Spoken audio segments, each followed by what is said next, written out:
through those two. Now, in a sense, you can think of, how does that nutrition get into the cells of the body, out through the cells of the body? Well, that's the Vayana working. The Vayana, in a sense, you have this sense where it's transmitted through the work of the prana. The prana, in a sense, is what is actually taking whatever we have digested and made ready, useful to our bodies, whether it's material or spiritual resources. How it's been made useful, and then the prana is now going to transmit it through the body, but then it has to really move, into to be available for our action in the world. And the Vayana throughout the body is sort of managing that.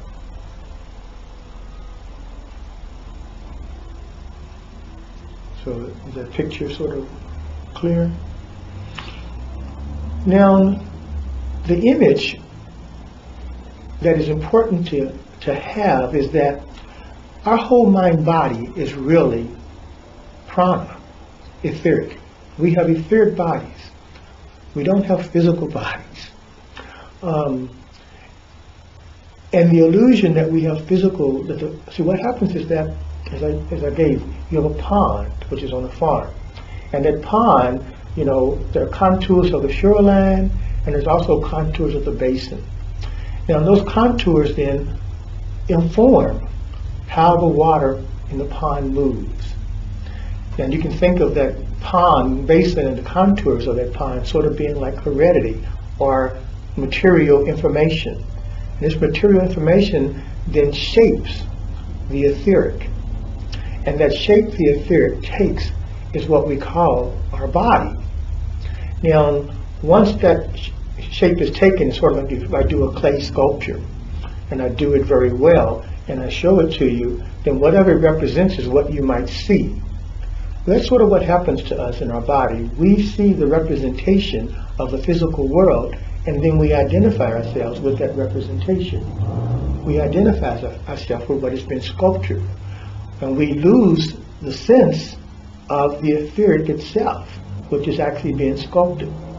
And that's the state we're in. So we're aware of ourselves as physical beings, but we're actually our etheric beings that have been sculpted into these forms that we have. But there doesn't really exist a physical body. The physical is information. Likewise, and basically we can talk about then there's spiritual or astral information, which also informs the etheric, how to manifest in the world. And so we're between these two poles, as our reality being etheric, and we're getting this spiritual information and this physical information, which is then the etheric is now informing its existence out of, our existence out of. And so there's two ways that sort of, you can say the mental and the spiritual information exist in that image I gave you.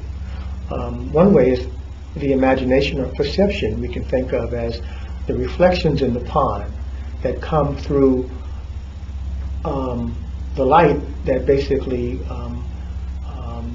sort of bounces off of the sky above, whatever trees, whatever may be forward. That light, not radiant light, not direct light, but an indirect light, creates reflections in the pool. And that is sort of our image world. Our image world is still really made up of the etheric. But it's the etheric now as it is reflecting the qualities of the other physical and etheric systems. It's bringing that information from those systems into that etheric, into that prana, and then we then have a reflection of those things within our own being. And what we may call inspirational or sort of psychophysical, psycho-emotional, comes through, in a sense, you can think of the wind moving over that water and causing the water to then have ripples in it, as sort of the emotional quality of our lives, and also the feeling quality in general. That's the feeling quality. Think again of that wind as being itself heated and moved by the sunlight, the radiant heat.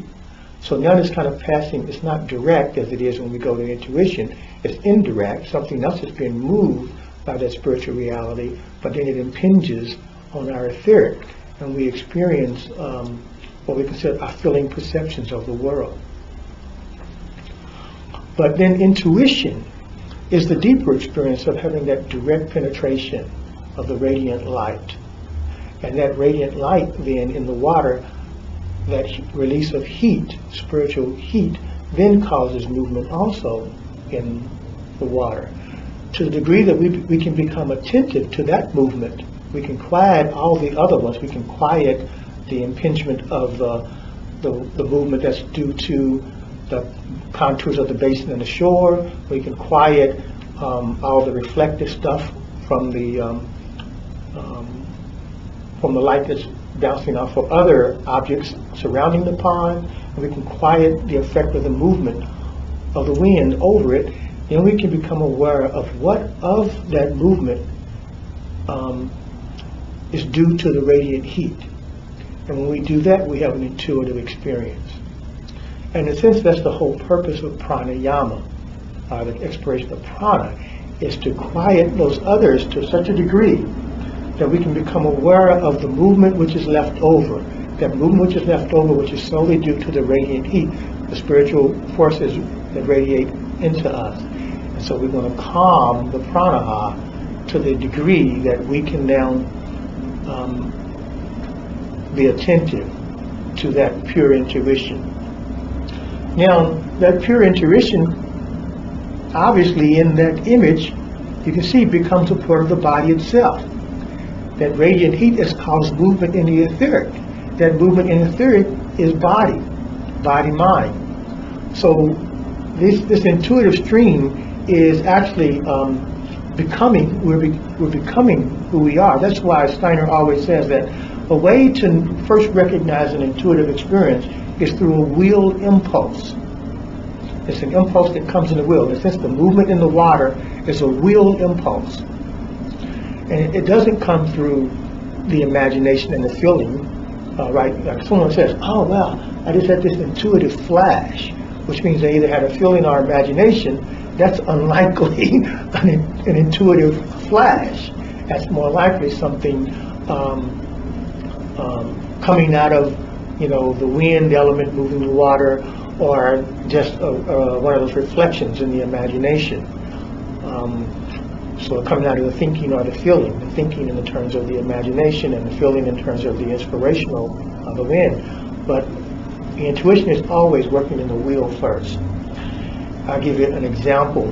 When I was first working as the aftercare provider at the Water School of Louisville, I had this one little boy who would never sleep. All the other children would go to sleep, and he wouldn't sleep, and I sort of, I want to get him all sleep.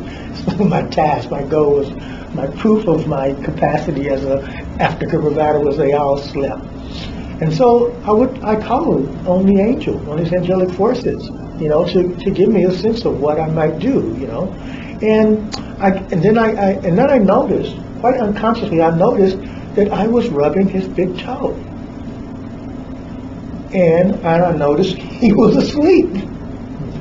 I didn't have the idea of doing that at all. I just asked for that assistance, and then I noticed the will impulse came, and I was rubbing his big toe. Every other day, I rubbed his big toe every day. He went to sleep. Sleep every day after that, just by rubbing his big toe. That was a will impulse. It was totally out of the intuition. It had nothing in the thinking or in the feeling that informed me to do that. Now, you can take that, once that intuition is recognized, you can lift it into the imagination and into the realm of inspiration. Then you can lift it into the thinking. Oh, and then I can come to understand, why that works maybe for this child, But initially it comes through a will impulse. So in a sense, the goal of our exploration of prana is to quiet the ways the physicality informs the etheric, the ways that imagination informs the etheric, perception, things like that, the mental, and to quiet the way that inspiration informs the etheric. And by doing that, then we will become attentive to the intuitive processes. What in our etheric is an etheric movement, is an intuitive movement in the etheric. So I'm going to sort of talk now more directly about how the exploration, the practice of exploration that we have been doing can achieve that. Before I move on, I'm going to stop again and see if there are any questions about what I just said. Always. I mean, I basically have said, I've went through I have 3 things to go through today, and 2 of them was, first, just the explanation of the 5 major vital areas and their relationship.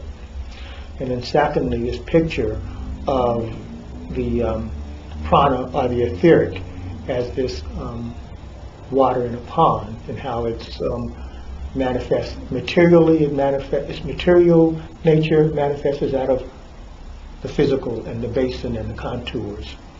The imaginative aspect manifests out of the reflection of the sunlight that creates images of the surrounding objects. The inspirational or the feeling perceptive quality has to do with the way we can say the wind, which is heated by the spiritual forces or the sun, moves and causes ripples in the pond. And then finally, the movement that comes out of directly radiant heat